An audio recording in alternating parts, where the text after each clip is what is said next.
Welcome to our channel. Today we're diving into a handy guide on how to know if someone has added you on WhatsApp web on your PC. With the latest updates, it can sometimes be tricky to figure this out, but don't worry. We've laid out some simple steps for you to follow. First, let's look at profile visibility. Start by visiting web.whatsapp.com.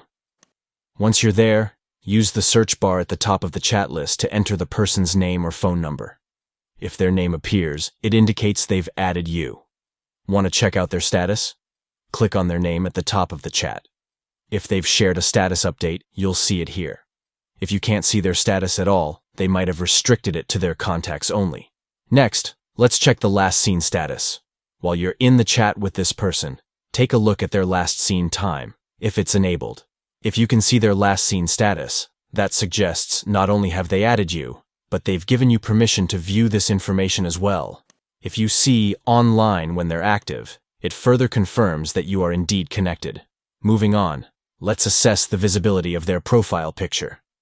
If their profile picture appears in the chat, that means they've allowed you to see it, indicating that you're in their contacts. Conversely, if their profile picture is missing, they may have restricted it to certain contacts only. Next, check for the typing status.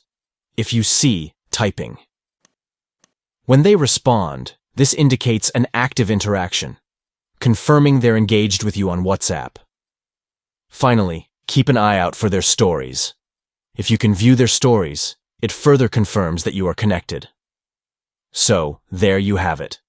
By following these steps, you can easily figure out if someone has added you on WhatsApp web.